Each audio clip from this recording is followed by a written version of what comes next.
में औरतों की चोटी काटने की घटना होने लगी थी। जैसे ही रात होती, एक चुड़ैल अपने हाथ में खंजर लेकर आती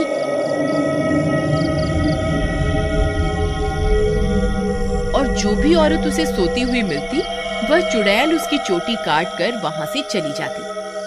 किसी को ये समझ नहीं आ रहा था कि ऐसा क्यों हो रहा है। फिर एक दिन, अरे भगवान, अपने बालों को छुपा कर रखो। पूरे गांव में चोटी काटने की घटना बढ़ती ही जा रही है। कहीं उस चुड़ैल की नजर तुम्हारे लंबे बालों पे चली गई तो वो तुम्हारी चोटी काट कर ले जाएगी। अजी, आपको घबराने की कोई जरूरत नहीं है। किसी चुड़ैल की इतनी हिम्मत कहाँ कि वो मेरी चोटी को हाथ भी लगा सके। अच्छा, ये बात है। जैसी तुम्हारी मर्जी। मेरा काम था तुम्हें होशियार करना। अगर चोटी कट गई तो फिर मेरे पास रोते हुए मत आना। इतना बोलकर भीमा वहां से चला जाता है।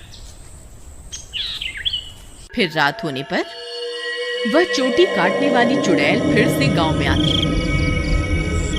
वह अपने शिकार को इधर उधर ढूंढ रही होती है। तभी उसे एक घर की खिड़की से एक औरत सोती हुई दिखाई देती है। वह चुड़ैल उस घर में घुस जाती है और उस औरत की चोटी काट लेती है। जैसे ही औरत की चोटी कटती है, उसकी नींद खुल जाती है। हे भगवान, ये चुड़ैल अंदर कैसे आ गई? हाय, मेरी चोटी कहाँ गई? अरे मर गई रे, इसने तो मेरी चोटी ही काट ली।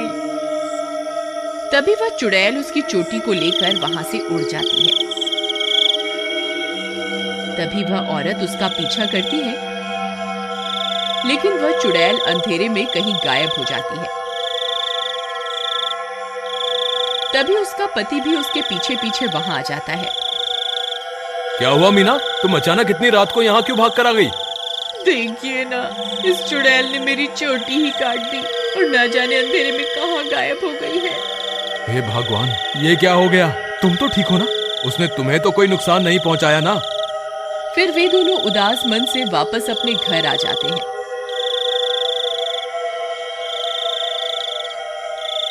अगले दिन सुबह होने पर मीना की चोटी कटने की बात पूरे गांव में फैल जाती है। सब लोग उस चुड़ैल के बारे में बातें कर रहे होते हैं। फिर भीमा को अपनी पत्नी की फिक्र होती है, तो वह अपने घर की ओर चल देता है।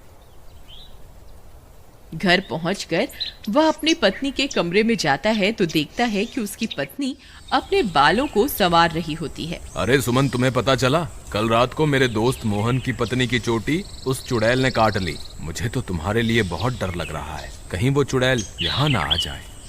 अजी, हमें घबराने की कोई जरूरत नहीं। आप डरिए मत, मुझे कुछ नहीं होगा। सुमन, तुम्हारे बाल तो दिन ब दिन लंबे ही होते जा रहे हैं। पहले तो ये इतनी तेजी से नहीं बढ़ रहे थे। ये अचानक से इन्हें क्या हो गया? अजी, मैं अब अपने बालों की कुछ ज्यादा ही देखभाल कर रही हूँ ना, इसलिए। ठीक है, तुम अपना ख्याल रखा करो। मैं अपने दोस्त मोहन से मिलकर